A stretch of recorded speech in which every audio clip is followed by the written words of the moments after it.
নিধির বারান্দার সাথে লাগোয়া শিউলি ফুলের গাছটা এখন আর সেখানে হেলে নেই। ঝড়ের কবলে পড়ে ভেঙে গেছিল কয়েক মাস আগে।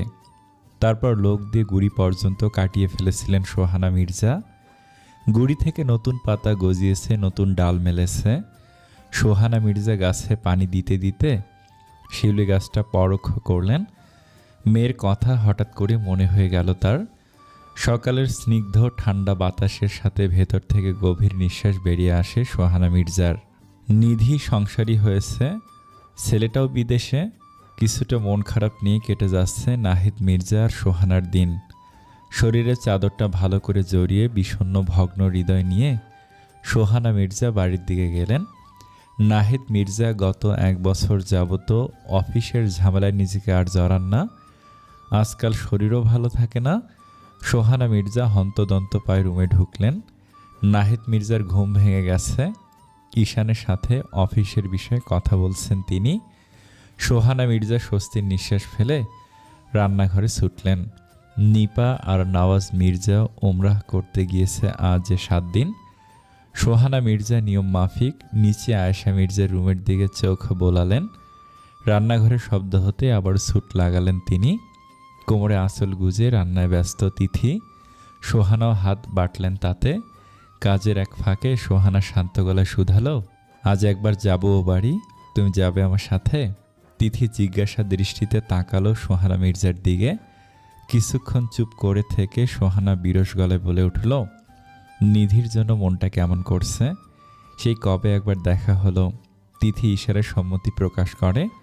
সোহানা স্মিত হেসে ওঠেন। তিথির মাথায় হাত বুলিয়ে কাজে মনোনিবেশ করলেন। খাবার টেবিলে নাহিদ মির্জা আর ঈশান শুধু কাজের কথায় ব্যস্ত ছিলেন। কি এক অফিসের ঝামেলা। সোহানা মির্জা আর তিথি নিজেদের মতো ছিলেন, কোনোরূপ কথা হয়নি তাদের মধ্যে। আর আজকে রোদের আর লুকোচুরি করছে যেন, একবার দেখা দিয়ে মুহূর্তে পালিয়ে যাচ্ছে। তিথি যেন বিরক্ত হলো তাতে। ছাদে শুকোতে দেওয়া কাপড়গুলোর দিকে একবার তাকিয়ে সে দীর্ঘশ্বাস ফেলে। ওয়াশিং মেশিন দিয়ে আজকে সারাদিন কাপড় ধুয়ে মেলে দিয়েছে, কিন্তু রোদের দেখা কই। বিকেলের দিকে বাড়িতে যেতে হবে, ফিরতে ফিরতে রাত হবে। তিথি শব্দ করে নিঃশ্বাস মাটিতে ফেলে পিছনে ভিড়তে চমকে উঠল। আচমকা দৃষ্টি ফেলল পিছনে। ঈশান হাসি মুখে তার দিকে তাকিয়ে আছে। তিথির মুখটাও মৃদু মেলে ওঠে। ঈশান আলতো হাতে তিথিকে জড়িয়ে ধরে। এই দুপুরবেলায় একা একা ছাদে কি করছো জানো? দাদি বলতো ভর দুপুর আর রাত করে ছাদে গেলে পেতনি ভর করতে পারে, বুঝলে? ঈশানের কথাটা শেষ হতেই দুজনেই হেসে ওঠে। আচমকা মনটাও খারাপ হয়ে গেল দুজনের। ঈশান মুখ মলিন করে বলে ওঠে, জানো, তোমার আমার বিয়ে নিয়ে যতটা না খুশি ছিলাম, তার চেয়ে বেশি ভয় ছিল দাদির কথা ভেবে। তার সাথে তোমার লেগে যেত দৈনিক 3 বার। তিথি কিছুই বলল না, চোখ দিয়ে অশ্রু টলমল করছিল। আয়েশা মির্জার কথা মনে হলে এখনও তার হৃদয় থমকে যায়। ঈশান টপিক চেঞ্জ করে, মৃদুভাবে ডেকে বলে, আজও কি আমার সাথে কথা বলবে না? কতদিন তোমার কণ্ঠ শোনার জন্য আমার ভেতরটা হাহাকার করছে, তা কি তুমি জানো? তিথি আচমকা ঈশানের বুকে মাথা দিয়ে কেঁদে ওঠে। ঈশান যেন আবারও ব্যর্থ হলো। ব্যর্থ হৃদয় নিয়ে তিথির চিৎকারের প্রতিটি শব্দ মনোযোগভাবে শুনতে লাগলো। তিথি চিৎকার করলেও সে নির্বিকার। যা সম্ভব নয় তা কেন আবদার করে ঈশান? সে কি জানে না তিথির সেই বিদ্বেষ জাগরিত রাতের মুহূর্ত তাকে খুব কঠিন করে পোড়ায়? সে কি বোঝে না? ঈশান দুহাতে তিথির মুখ তুলে ললাটে দীর্ঘ চুমু টেনে তার চোখের দিকে গভীর দৃষ্টি নিক্ষেপ করে। তিথি অনেক চেষ্টা করলো স্পষ্ট করে ঈশানের নামটি মুখে নিতে, কিন্তু পারল না। এ যে হবার নয় আর। ঈশান মৃদু হেসে নিজের ওষ্ঠজোড়া ছোঁয়ায় তিথির ওষ্ঠদ্বয়ের সাথে। অতঃপর বিড়বিড় করে বলে ওঠে, তুমি বাকি জীবন এইভাবেই আমার নাম মুখে নিও। এই নিশ্চুপ তুমিটা আমার একটুও ভালো লাগে না, একটুও না। যাতনায় বিদীর্ণ হওয়া তিথি যেন একটু শান্ত হয়। এই মানুষটাকে ভালোবেসে সে কোনো ভুল করেনি। নিজেকে খুব ভাগ্যবতী মনে হয় তার। ঈশান তাকে তার চেয়েও বেশি ভালোবাসে। তা যেন এখনও কথায় কাজে বুঝিয়ে দেয় প্রতিনিয়ত। সেদিনের দুর্ঘটনায় তিথির জীবনে বড় প্রভাব ফেলেছিল। গাড়িটা জোরে ব্রেক করায় পিছন থেকে সামনে অনেক জোরে এগিয়ে এসেছিল তিথি। দাঁতে দাঁত প্রচুর জোরে লাগায় তিথির জিহ্বার উপরের কিছুটা অংশ কেটে গিয়েছিল। তাতে তিথির কথা অনেকটাই অস্পষ্ট হয়েছে। নিজের এমন পরিবর্তনে কথা বলাই কমিয়ে দিয়েছে তিথি। নিজের মধ্যে মানসিক চাপের খুব বাজে প্রভাব ফেলেছে সে। ঈশান সর্বদা চেষ্টা করে তিথিকে হাসি খুশি রাখার। ঈশান তিথিকে এবার পাজু কোলে তুলে নিল। তিথি এবার অস্পষ্ট স্বরে জিজ্ঞেস করে, কোলে কেন নিলেন? আমি খুব টায়ার্ড বউ, এখনই বিশ্রাম নিতে হবে। তিথি ভুরু কুঁচকে তাকালো ঈশানের দিকে, যার অর্থ হলো আপনি বিশ্রাম নিন, আমাকে কেন টানছেন? ঈশান যেন তার কথার মানে বুঝল। সে সিঁড়ি দিয়ে নিচে নামতে নামতে মুচকি হেসে বলে ওঠে, তোমাকে লাগবে আমার, তোমাকে কোলবালিশ হিসেবেও তোমাকে এখন পাশে লাগবে আমার। মানুষের ভিড়, কোলাহল, যানজটের হর্ন সব মিলিয়ে উত্তাল পরিস্থিতি। ইনা বাস স্টপে দাঁড়িয়ে আছে। বাস আসার নামগন্ধ নেই কেন? চারিদিকে প্রচুর ধুলোবালি। শীতের দিনে রাস্তাঘাটে একটা সমস্যা। ইনার মুখে কিছুটা রাগের আদল। প্রচণ্ড বিরক্ত ও হাতে লাগানো রোলেক্সের ঘড়িটির দিকে তাকিয়ে সময় পরোক্ষ করল সে। বেলা 11টা পেরিয়ে গেছে। আজ রায়া আর সে সানিয়ার বাসায় যাওয়ার জন্য বেরিয়েছিল। পথে জানের কল আসে, শীঘ্রই করিম ভিলায় তাকে আসতে বলে। ইনা অবাক হলো, রাগও হলো কিছুটা। আচানক বাড়িতে ডাকার মানে কি? রায়া উদাস মনে একটু ঘুরে ফিরে ফ্ল্যাটে ফিরে গেল।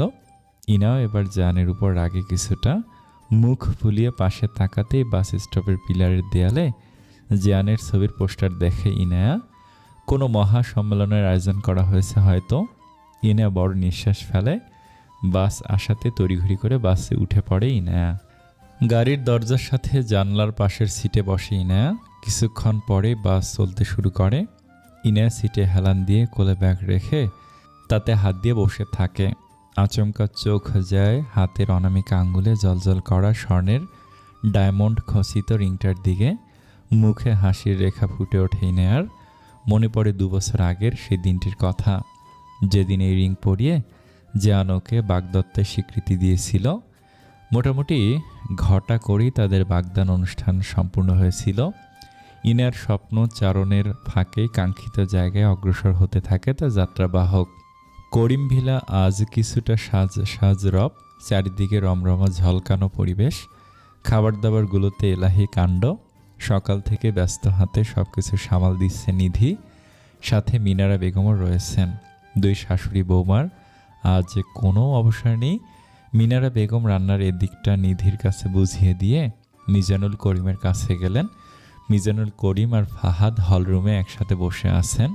মিনারা তাগিদ দিল তাদের দুজনকেই, আপনি কি এখনও ও বাড়িতে জানাননি কিছু? আর ফাহাদ, তোর প্রাক্তন লোকদের কল করে দেখ কোথায় আছে। ফাহাদ একটা দীর্ঘশ্বাস ফেলে ল্যাপটপ রেখে ফোন লাগায় জানের কাছে। মিজানুল করিম এতক্ষণ গভীর ভাবনায় মগ্ন ছিলেন। মিনারার কথায় যেন হুঁশে এলেন মিজানুল করিম। স্ত্রীর দিকে তাকিয়ে গম্ভীর মুখে বলে উঠলেন, নাহিদ মির্জা জানিয়েছেন যেটা ভালো হয় সেটাই করতে। তিথিরা একটু পরেই আসবে। তাহলে তো হলোই, আপনি মুখ ভার করে কেন আছেন? মিজানুল করিম হতাশার সুরে বলে উঠলেন। ফাহাদ এইসব থেকে সরে এসেছে তাতে খুব খুশি হয়েছিলাম, কিন্তু আবারও জানের ওইসবে জড়িয়ে যাওয়ায় খুব চিন্তায় রাখে আমাকে। ফাহাদকে দেখার জন্য জান ছিল, কিন্তু ওর জন্য কে আছে? 3 বছরের 4 বার হামলা হয়েছে তার ওপর। এতেও ছেলের চোখ খুলে না, কি আর করার? ফাহাদ ফোনে কথা শেষ করে বাবা মায়ের উদ্দেশ্যে বলতে গিয়েও বলে না। তাদের এই 3 বছরে অনেক কথা বলে বোঝাতে পারেনি ফাহাদ। তখনই বাড়িতে প্রবেশ করে ইনায়া। তাকে দেখে সবাই অমায়িক হাসল। মিনারা বেগম নিধিকে হাঁক ছেড়ে ডাকলেন। হন্তদন্ত হয়ে নিধি ছুটে আসলো। ইনায়া এদের ব্যস্ততা দেখে অবাক হলো কিছুটা। বাড়িতে এমন সাজ রব দেখে ভুরু কুঁচকে জিজ্ঞেস করে, আজকে ফাংশন আছে কোনো? নিধি উত্তরে মুচকি হেসে ইনার হাত ধরে উপরে নিয়ে যেতে থাকে। মিনারা বেগম পিছন থেকে বলে ওঠে, তাড়াতাড়ি করো যেন, তারা একটু পরেই চলে আসবে। কে আসবে? কিসের আয়োজন? তাই ইনার বোধগম্য হলো না। নিধি ইনাকে কালো রঙের পাথরের কাজের একটা ভারী চুড়িদার পরতে বলে। ইনার অবাকের মাত্রা আরও চওড়া হলো যখন একটু পর ফাহাদ আর মিজানুল করিম তার কাছে একটা প্রস্তাব রেখে বসে। ইনায় শীতের মধ্যেও ঘেমে একাকার অবস্থা। কি বলবে উত্তরে বুঝে উঠতে পারছে না। অযাচিতভাবে ঠোঁট নাড়িয়ে কোনো রকম শব্দ করে তাদের উদ্দেশ্যে বলে উঠল, আজ এই মুহূর্তে একটু বেশি তাড়াহুড়ো হয়ে গেল না? মিনারা বেগম আর মিজানুল করিম একে অপরের দিকে তাকালেন। বিয়েটা 2 বছর আগেই হলে ভালো হতোই না? তোমার অমতের জন্য জান আমাদের নিষেধ করেছিল তখন। মিনারা বেগমের কথা ইনারা রাগ করল না। মিজানুল করিম বাঁধে সেধে বলে উঠল, থাক, ইনায়া যেহেতু চাইছে না তখন জোর করে কী লাভ? তার চেয়ে ভালো হয়। ফাহাদ ইশারায় মিজানুল করিমকে চুপ থাকতে বলে। মিজানুল করিমের মুখের কথা মুখেই থেকে যায়। ফাহাদ ইনায়াকে সময় নিয়ে বলে ওঠে, তোমার জীবনে সাকসেসফুল হয় জানের মূল উদ্দেশ্য ছিল। এখন আর কি বাকি আছে ইনায়া? জীবনের রঙিন ধাপে যাওয়া ছাড়া। আজ আকটটা হয়ে যাক, সামনে বড় করে রিসেপশন করা হবে। জানোই তো ওর পেছনে শত্রুরা হুমড়ি খেয়ে পড়ে আছে সে আগে থেকেই। এখন তো ওর ক্ষমতা অন্যরকম। ইনা মাথা ঝাঁকালো। করিম ভিলা সবাই আজ আটঘাট বেঁধে নেমেছে। আজকে জান আর ইনার আকদ সম্পূর্ণ করতে চাইছেন। আচমকা আজ হঠাৎ করে এমন সম্পর্কে বেঁধে যাবে তাই একটু ঘাবড়ে গেল ইনা। জীবনের প্রথম ঘাত পার করে এই সুখের রাস্তায় হাঁটতে যাবার আগেই ভয়ে মুখ শুকিয়ে যায় তার। ইনা নিজেকে ধাতস্থ করে মিনমিন করে বলে ওঠে, আসলে হঠাৎ এমন সিদ্ধান্তে আমি ঘাবড়ে গিয়েছি। মনের প্রস্তুতিরও একটা ব্যাপার ছিল। সমস্যা নেই, আমি রাজি। সবাই যেন তৃপ্তির নিঃশ্বাস ফেলল। মিজানুল করিম মিনারা বেগমের সাথে কথা বলতে বলতে বেরিয়ে গেলেন। ফাহাদ এবার চমৎকার হেসে বলে উঠল, মেয়র সাহেব, কিন্তু ভার্সিটি আপনার সামনে আসছেন না। মূলত আমরাই হুট করে এই ডিসিশন নিয়ে জানকে জানিয়েছিলাম। আর কত, তার তো বয়স হয়েছে, জীবনে দ্বিতীয় পর্বে যাওয়া খুব জরুরি। ইনিয়া মনে মনে হাসল। পাজি নেতা তাকে ভয় পায়? সব ঢঙের কথাই, কিন্তু মুখে প্রকাশ করল না সে। ফাহাদ নিধিকে বলে গেল ইনাকে সাহায্য করতে। এতক্ষণে কালো চুড়িদার দেখে ভুরু কুঁচকালো। নিধি উচ্চস্বরে হেসে বলে ওঠে, ভাইয়া নিজে গিয়ে কিনেছে তোমার জন্য। তার নাকি খুব শখ তোমাকে তার রাজ্যের ব্ল্যাক কুইন বানাবে। ইনা কপাল চাপড়ায়। এই লোক শোধরাবে বলে মনে হয় না। দীর্ঘ 2 ঘন্টা সময় নিয়ে ইনাকে রেডি করে নিধি। সবশেষে নিজেই মুগ্ধ হয়ে বলে ওঠে, মাশাআল্লাহ, খুব সুন্দর লাগছে তোমাকে। ছেলে হলে নির্ঘাত তোমাকে নিয়ে পালাতাম। দুজনেই হেসে উঠল। নিধি তড়িঘড়ি করে নিচে নেমে যায়। বিয়েতে পার্টির কিছু বিশ্বস্ত লোককে ডেকেছে ফাহাদ। তারা এসে গেছে সেই কখন। খাবার দাবারের পাট চুকিয়ে বিয়ে পড়ানোর কাজ সম্পূর্ণ করতে চাইছেন মিজানুল করিম। স্টাফদের সবাইকে খাবার রেডি করার কথা বলে তিনি গেলেন জানের খোঁজ করতে। নেতা সাহেবের আসার সময় হয়েছে। মিনারা বেগম জানের সব কাপড় গুছিয়ে রাখছেন। তিনি জানের মতের বিরুদ্ধে যাননি, ছেলের পছন্দকেই মেনে নিয়েছেন। তিথি ঈশান এসেছে। সোহানা মির্জা শেষ দিকে আর আসেননি। ইনা চুপচাপ বসে আছে। মিনারা বেগম তাকে ডায়মন্ডের একটা নেকলেস পরিয়ে দিয়েছেন। কালো পাথরের ভারী লং চুড়িদার আর চকচকে ডায়মন্ডে ইনাকে অপ্সরার ন্যায় লাগছে। চুলগুলো বাঁধন ছাড়ার মতোই কোমর পর্যন্ত বিছিয়ে আছে। দোপাট্টা মাথায় ভালো করে টেনে দিয়ে ইনা দরজার দিকে লক্ষ্য করে। নিধি আর তিথি এগিয়ে এসে ঝটপট বলতে শুরু করে, এখনই বিয়ে হবে, কাজিয়া রেজিস্টার আসছে, তৈরি হয়ে নাও। ইনা চমকালো। ঘেমে নেয় একাকার অবস্থা হয়ে যাচ্ছে। শীতের মধ্যে ইনার এমন অবস্থা দেখে নিধি আর তিথি দৃষ্টি মেলালো একবার। জীবনে এমন পরীক্ষা ইনা পার করে এসেছে একবার।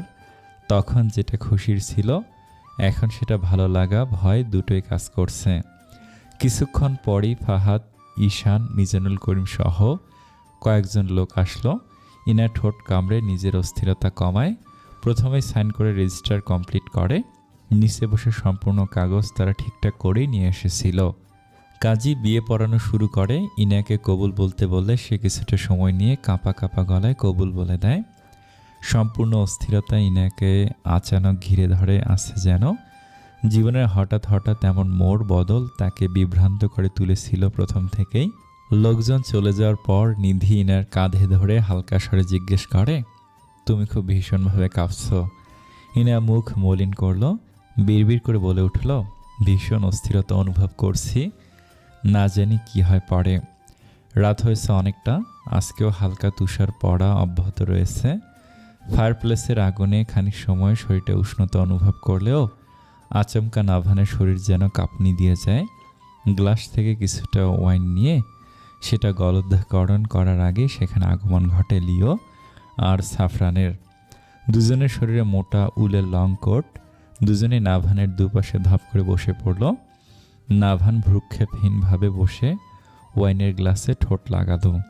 সাফরান নাভানের পাশে বসে নিজের টুপি আর কোটটা খুলে রাখে। লিও মুখ গোমড়া করে বলে ওঠে, আমাদের দেখে খুশি হনি নাভান? বাড়ি বয়ে চলে এসে জিজ্ঞেস করছে খুশি হয়েছি নাকি? হ্যাঁ, সাফরানকে দেখে ভালো লাগলেও তোমাকে দেখে হতে পারিনি। তোমার এখন জিসার পাশে থাকা খুব জরুরি। লিও ঠোঁট উল্টে দিল। জিসা আজকে নিজের বাবার গৃহে গিয়েছে। সিজারের আরও 15 দিন বাকি। একা একা ভালো লাগছিল না দেখে নাভানের এখানে আসা। সাফরান নাভানের কথার বিপক্ষে দুর্দান্ত শটের মতো বলে ওঠে, স্যার আজকে কি খুব বেশি ডিস্টার্ব লাগছে? এমনই মনে হচ্ছে আপনাকে। মনটা মনে হয় বাংলাদেশে পড়ে আছে। সাফরানের কথায় নাভান দীর্ঘশ্বাস ছাড়ল। ওয়াইনের গ্লাস রেখে হতাশ দৃষ্টিতে তাকালো দুজনের পানে। অতঃপর বিড়বিড় করে বলে ওঠে, কেমন এক অস্থিরতা ধেয়ে আসছে যেন। লিও নাভানকে মৃদু ধাক্কা দিয়ে জিজ্ঞেস করে, তাহলে বাংলাদেশে যাও? বাবা মা পরিবারের সাথে সময় কাটালে ভালো লাগবে তোমার, নাকি না যাওয়ার প্ল্যান করে বসে আছো? নাভান হাসল। কেন যেন মন স্থির করতে পারছে না। দুজনের দিকে ওয়াইনের গ্লাস এগিয়ে দিয়ে ফায়ারপ্লেসের খানিক জ্বলতে থাকা আগুনে দৃষ্টি স্থির করে ম্লান কণ্ঠে বলে ওঠে, জীবনটা যেন কেমন, যা চেয়েছি তা পেলাম কই, যা পেয়েছি তা চাইলাম কই, আবার যেটাতে মন স্থির করেছি সেটাই মারাত্মকভাবে ক্ষতির স্বরূপ আমার কাছে ধরা দিয়েছে। তা কি ভাগ্য, না সব আমার ভুলের কারণ? গুমোট পরিবেশ যেন আরও গম্ভীরতায় ছেয়ে গেল। লিও আর সাফরান কিছু বলার মতো খুঁজে পায় না। কিছু কিছু মানুষের জীবনটা এমনই, কিছু ভুলের মাসুল দিতে হয় অনেক। শোধরাবার চেষ্টা করলেও তা ঠিক করা যায় না। লিও মুচকি হেসে জিজ্ঞেস করে, তাকে নিজের করে রাখার প্রয়াস করনি? নাভান এবারও চমৎকার হাসল। তার হাসির মাঝে কষ্ট লুকিয়ে রয়েছে। লিওর দিকে তাকিয়ে হাসি মুখে বলে, ঠিক তা নয়। তাকে নিজের করে রাখায় তাকে মানানোর মুখ আমার ছিল না। তার কাছে ক্ষমা চাইনি, তাকে অনুরোধ করিনি আমার কাছে থাকার জন্য। যতবার সামনে গিয়েছি নিজেকে তার সামনে খুবই নিকৃষ্ট মনে হয়েছে। পরিশেষে চেয়েছি তার সুখের সন্ধান করা ভুল নয়। সে সুখে থাক, তার সেটা অধিকার রয়েছে। নাভান কিছুক্ষণ থেমে আবার বলে উঠল, ডিভোর্স পেপারে সাইন করার সময়গুলোতে এনার দীর্ঘশ্বাস ব্যতীত কিছু লক্ষ্য করিনি আমি। দাদি মারা যাওয়ার পরপরই চলে আসতে চেয়েছিল, কিন্তু ডিভোর্সের শেষ কার্যকর পর্যন্ত অপেক্ষা করা জরুরি ছিল।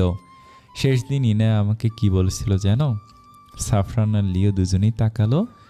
নাভান দীর্ঘশ্বাস ফেলে ফিরে গেল সেদিনের অতীতে। তিথির বিয়ের 2 মাস পরে একটা লেকের পাড়ে দুজনেই দাঁড়িয়ে। সময়টা গোধূলি বিকেলের দিকে। দুজনেই হাত ভাঁজ করে সামনে তাকিয়ে আচমকা নাভান জিজ্ঞেস করে, আজ থেকে সম্পর্কের বোঝা নেই তোমার ওপর, যা তুমি একা যাতনার সহিত বয়ে এসেছিলে। ইনায়া হাসল, কিঞ্চিত পরিমাণে বাঁকিয়ে হেসে ওঠে।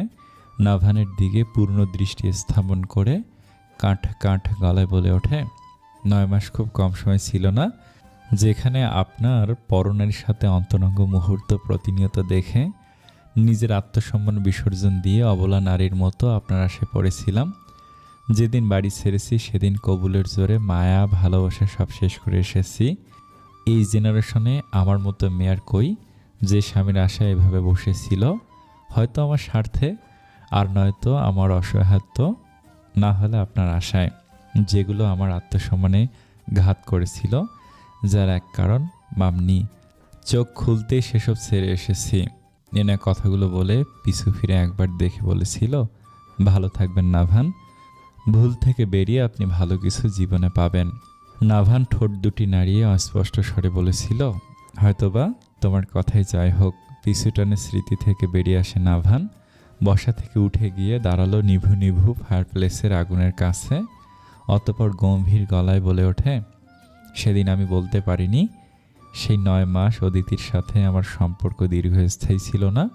কারণ হলো, বিয়ের পরেও তার সাথে আমি কয়েকবার ফিজিক্যালি রিলেশনশিপে গিয়েছিলাম। তার আমার অতীত নিয়ে মাথা ব্যথা ছিল না, কিন্তু তাকে কবুল বলেও যেই পাপ অব্যাহত রেখেছি, তাই তার হৃদয়ে দাগ টেনেছে প্রচুর, যেটাকে আমি সম্মান করি। লিও আর সাফরান আর কোনো কথা খুঁজে পেল না। তারা ইনায়াকে দোষও দিতে পারল না। নাভান জ্বলন্ত আগুনে আবারও চোখ রেখে বিড়বিড় করে বলে ওঠে, তুমি আমার জীবনের একমাত্র ধোঁয়াশা, যা হাত বাড়িয়ে ছুতে গেলেই হারিয়ে যায়। বিয়ের কাজ যে সম্পূর্ণ হয়েছে। শেষবারে মোনাজাত শেষ করে তারা মিষ্টি মুখ করায় ব্যস্ত। ইনায়া খোঁজ করে জানের, এখানে আসার পরে একবারও তার দেখা পায়নি এবং কি বিয়ের আগে পরেও ইচ্ছাকৃতভাবে কোনো দেখা দেয়নি। নিধি তিথি এই নিয়ে হাসাহাসি করেছে প্রচুর। তাদের ভাষ্যমতে জান লজ্জায় ইনায়াকে দেখা দিচ্ছে না, কিন্তু ইনার মোটেই সেটা বিশ্বাস হলো না। সময় গড়িয়ে রাত হলো। ইনায়া রায়াকে ফোন করে সব জানায়।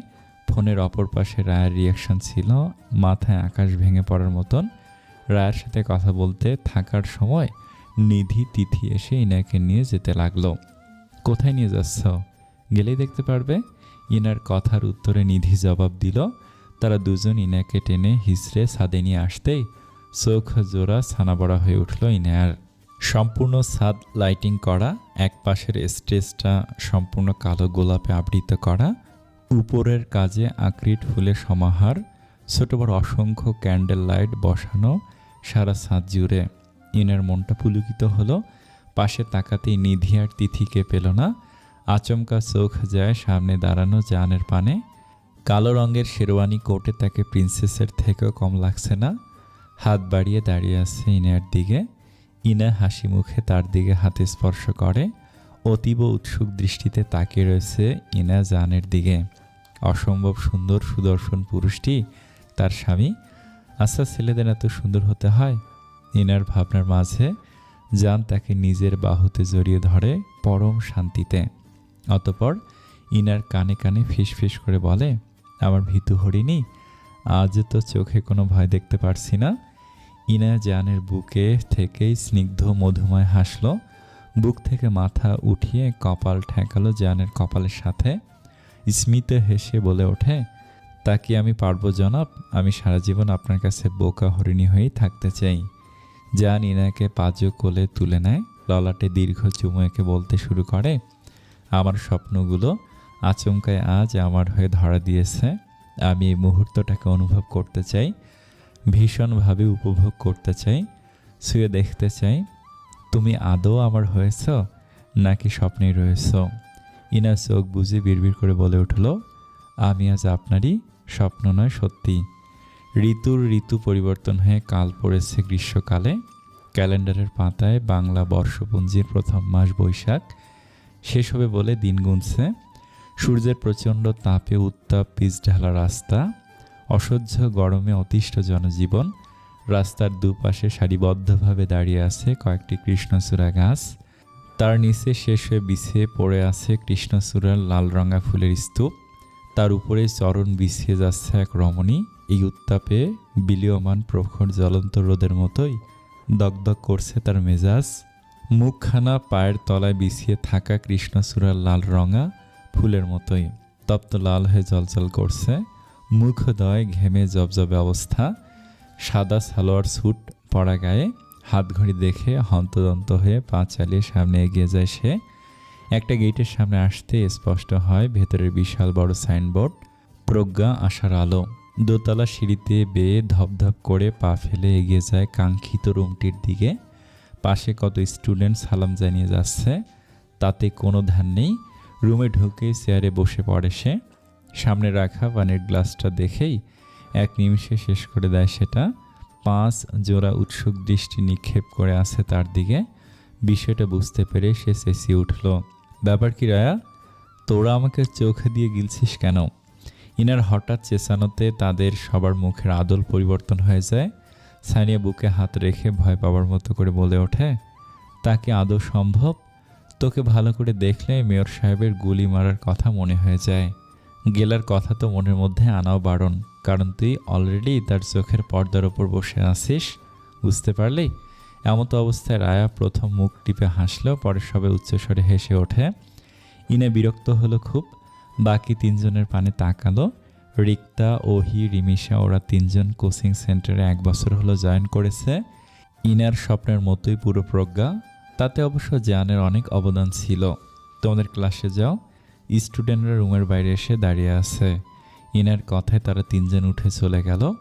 ব্যাগ থেকে 3টা টাকার বান্ডিল বের করে সানিয়ার দিকে এগিয়ে দিতে দিতে ইনা শুধালো, পিহু কেমন আছে? কালকে ভাইয়াকে বলিস নিয়ে আসতে। ইনা সায় জানালো। ইনা ঝটপট ব্যাগ কাঁধে নিয়ে বের হতে উদ্যোগ নিতেই রায়া অবাকের স্বরে জিজ্ঞেস করে, চলে যাবি? আজকাল ম্যানেজ করে নে বলেই ইনা তপ্ত নিঃশ্বাস ফেলে বেরিয়ে আসে। গেটের সামনে এসে ব্যাগ থেকে পানির বোতল বের করে একটু ঝুঁকে চোখে মুখে পানি দিতে লাগলো। আচানক গাড়ির হর্ন শুনে ইনার সামনে তাকালো। চকচকে কালো রঙের মার্সিডিজ গাড়ি থেকে বেরিয়ে আসে জান। পরনে কালো রঙের শার্ট, সাদা প্যান্ট, সবসময় পরিপাটি করা চুলগুলো কিছুটা কপালে ছড়িয়ে ছিটিয়ে আছে। তাতে এক বিন্দু ওই সুদর্শন পুরুষের ভয়ঙ্কর সৌন্দর্য নেতিয়ে যায়নি।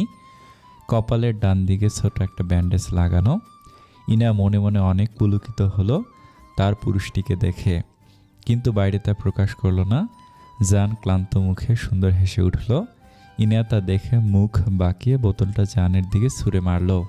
জান মুচকি হেসে বলে উঠল, আপনার এই ভেজা স্নাত মুখটা পাবলিক প্লেসে শো করছেন কেন হরিণী?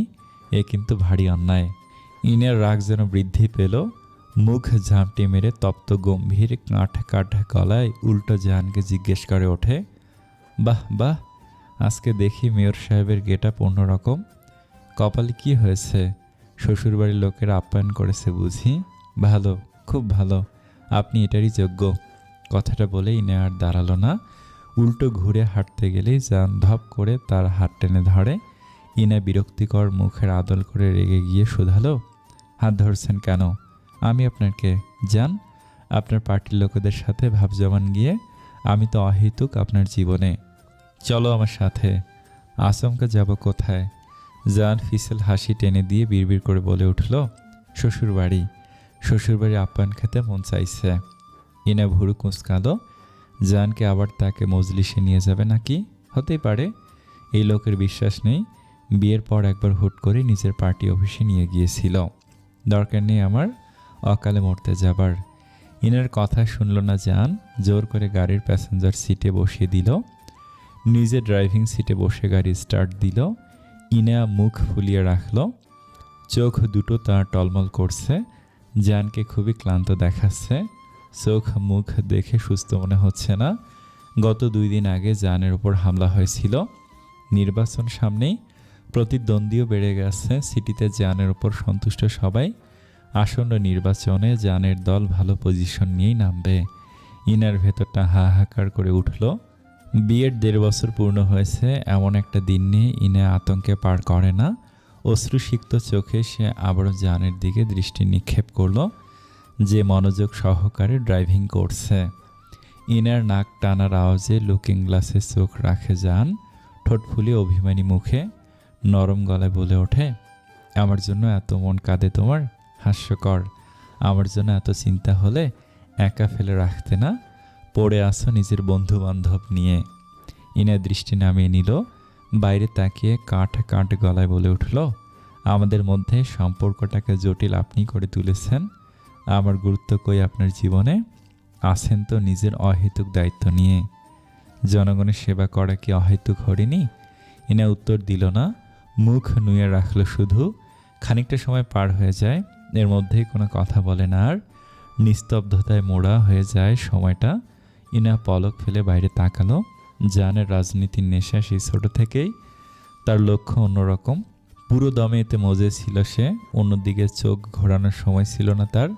এর মাঝে ইনায়া নামের নেশা মাথায় চড়ে বসে, যার কারণে একটু লক্ষ্যচ্যুত হলেও ফাহাদের নির্বাচন থেকে সরে যাওয়া ওকে আবারও এ নেশা মত্ত করেছে। ইনায়া এই 1.5 বছরে বুঝিয়ে কোনো খেসারত পায়নি। উল্টো ফাহাদের কথা বলে কাবু করতে গেলেই জানের রাগের তোপে পড়েছে সে। খুব কম সময় জান ইনায়াকে দিতে পেরেছে। এই নিয়ে অনেক অভিমান ইনায়ার। বলতে বলতে গাড়ি মোড় নেয় ইনায়ার সেই চিরচেনা পুরান ঢাকার গলিতে। আচমকা মানুষের শোরগোলে ইনার ধ্যান ভেঙে যায়। পরিবেশ দেখে জিজ্ঞাসা দৃষ্টিতে তাকালো সে জানের পানে, কিন্তু জান সবসময়ের মতোই নির্বিকার। ডানে বামে বেশ কিছুটা ব্রেক নিয়ে গাড়ি আসে ইনার শৈশবের স্মৃতিময় সেই তিনতলা বাড়িটার সামনে। ইনার মন পুলকিত হলো।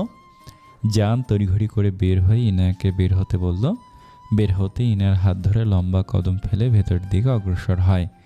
ইনার জানের সাথে তাল মেলাতে বেগ পোহাতে হয়েছে বেশ।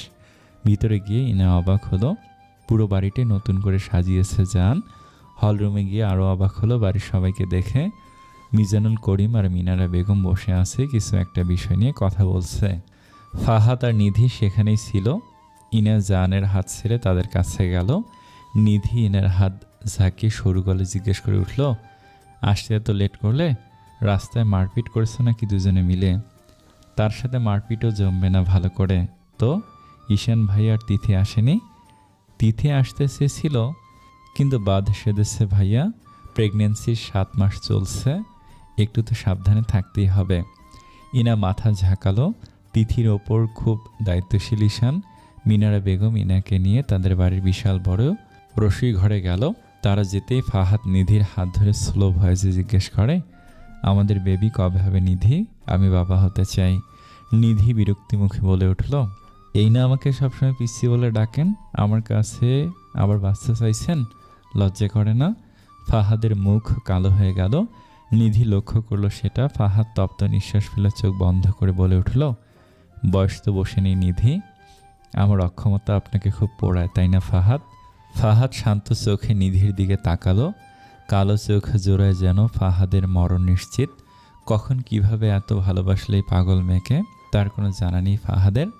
ফাহাদ নিধির হাত ধরে মুচকি হেসে বলে ওঠে, হেই, তুমি সবসময় কথায় ফোড়ন কাটো কেন? ডাক্তার বলছে শীঘ্রই আমরা গুড নিউজ পেতে চলেছি, এই জন্যই খুব এক্সাইটেড। তুমি শুধু আমার সাথে ঝগড়া করার ফোন দিয়ে আটো কেন? নিধি এই কথার উত্তরে কিছুই বলল না। ফাহাদের সবসময় নিধিকে এভাবে আগলে রাখা, ভালোবাসা সব কিছুই ভাবায়। সে কি আসলে এত ভালো লাইফ পার্টনারের যোগ্য? নিধির হরমোনের সমস্যা, ডাক্তারের শরণাপন্ন হয়েছে সেই কবে। এখন ভালো কিছু শোনার অপেক্ষায়। এদিকে ইনার রান্নাঘরে গিয়ে অবাক, এত এলাহি আয়োজন করা হয়েছে। জান কয়েকজন লোকজনকে বলেছিল, তারা সমস্ত কাজকর্ম করেছে। বিশাল বড় ডাইনিং জুড়ে বিভিন্ন আইটেম। ইনা অবাক হলো। মিনারা বেগমকে জিজ্ঞেস করে, এত কিছু কেন মা? আমরা তো এইমাত্র কয়জন? মিনারা সব কিছু সাজাতে সাজাতে বলে উঠল, জানের পার্টির লোকজন আসবে। সব জায়গায় এদের মাসির মতো ভনভন না করলে হয় না। আর আছে একজন, তার বাচ্চা কাচ্চা নিয়ে সব জায়গায় ঘুরতে মন চায়। কথাটা বলে তীক্ষ্ণ মেজাজ নিয়ে সামনে তাকালো ইনা। জান শান্ত দৃষ্টিতে তাকিয়ে রয়েছে ইনার দিকে। চোখ দুটি খুবই করুণ দেখালো সেটা। সব ঝামেলা শেষ হয়েছে প্রায় সন্ধ্যার দিকে।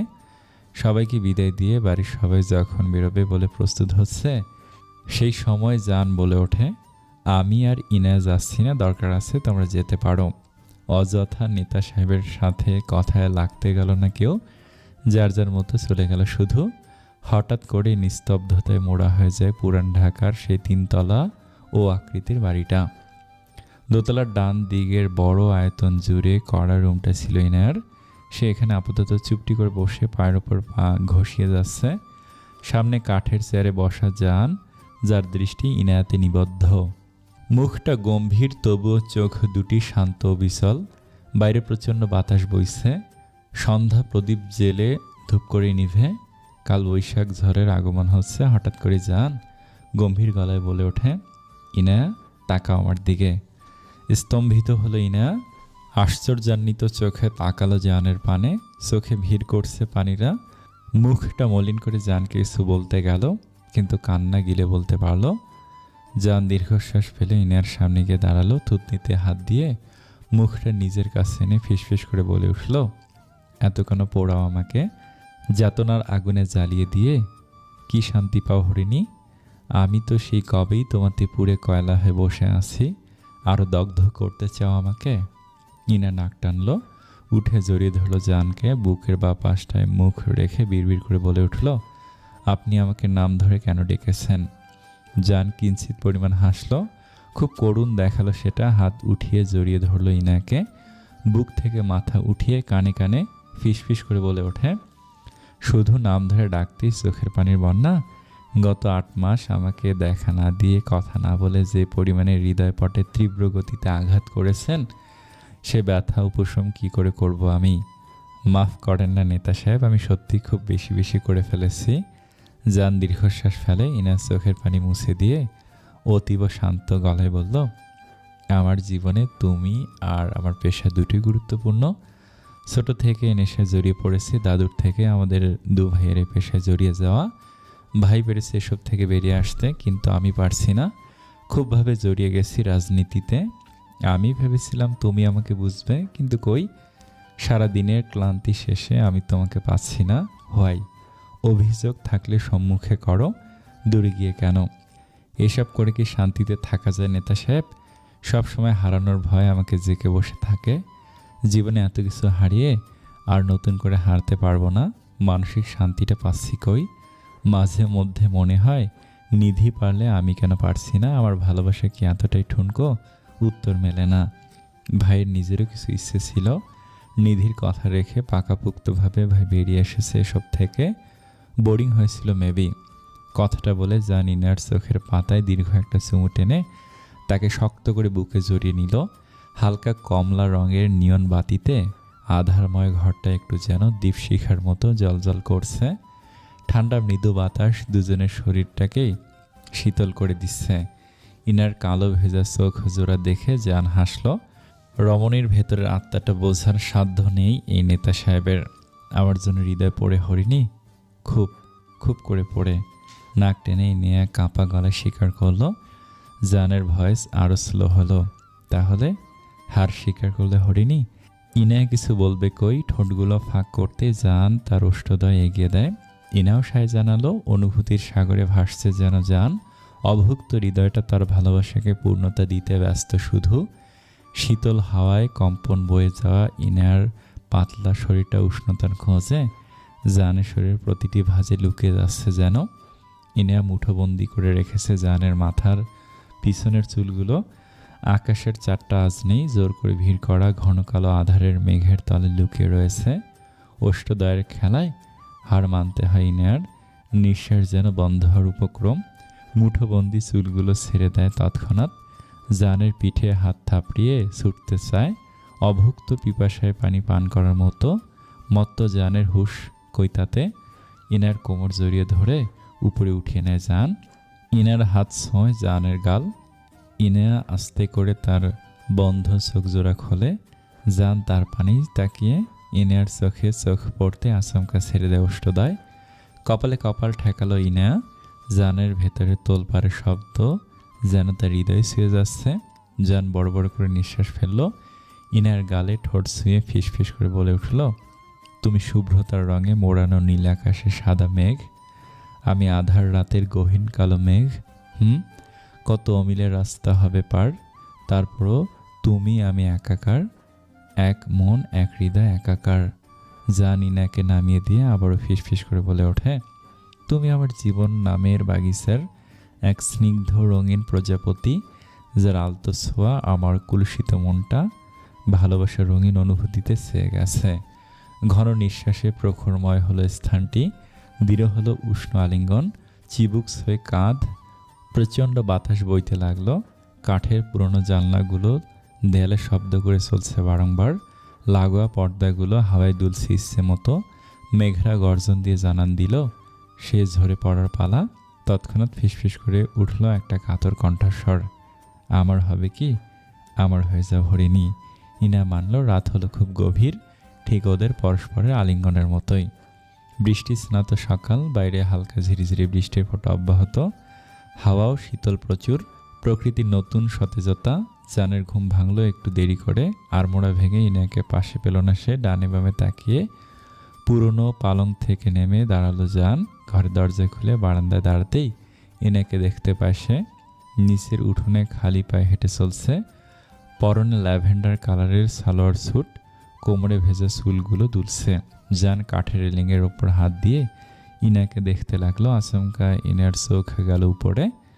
জানকে দেখে ইনার চোখ কপালে। আশেপাশে তাকিয়ে দেখলো জানের বিশাল দেহের বন্দুকধারী বডিগার্ডগুলোকে। ইনার নিচে থেকে চোখ রাঙালো। পরনে কাপড় বলতে শুধুমাত্র ট্রাউজার, পুরো উদাম শরীর। এই লোকের কি লজ্জা নেই? ইনা হন্তদন্ত হয়ে উপরে উঠে আসে। জানের নিকট এসে হাঁপাতে হাঁপাতে বলে উঠল, লজ্জা শরমকে একেবারে ধুয়ে ফেলেছেন? এমন ন্যাকেট হয়ে ঘুরছেন কেন? Not fair. আমাকে ন্যাকেট পেলে কই? ইনা জানের হাত ধরে টেনে রুমে নিয়ে আসলো। ওয়াশরুমের দরজা খুলে তাতে ঢুকিয়ে দিয়ে হুঙ্কার ছেড়ে বলে উঠল, নেতাদের যে লজ্জা শরম নেই তার আবার প্রমাণ দিলেন। জান ওয়াশরুমের আয়নায় নিজের শরীর দেখে ঠোঁট উল্টে বলে ওঠে, বউয়ের ভালোবাসার চিহ্ন দেখাচ্ছিলাম, তাদের নেতা কোথায় কুপকাত সেটা বুঝে নিক। ভালোই অস্ত্র রেখেছ হাতে। মাত্র 20 মিনিট সময় দিলাম, তাড়াতাড়ি শাওয়ার শেষ করে আসুন, আমাকে কোচিংয়ে যেতে হবে। বলে ইনেস চলে গেল। জান ইনার যাওয়ার দিকে তাকিয়ে মুচকি হেসে দরজা লাগিয়ে শাওয়ারে মনোযোগ দেয়। প্রায় অনেকক্ষণ সময় নিয়ে বেরিয়ে আসে জান। টাওয়াল দিয়ে মাথা মুছতে মুছতে রুমে আসে। ড্রেসিং টেবিলে দাঁড়াতেই আচমকা নজর পড়ে একটা কাগজের দিকে। জান ভুরু কুঁচকালো। কাগজটা ধরতে দেখতে পায় সেখানে লেখা গেম অন জে।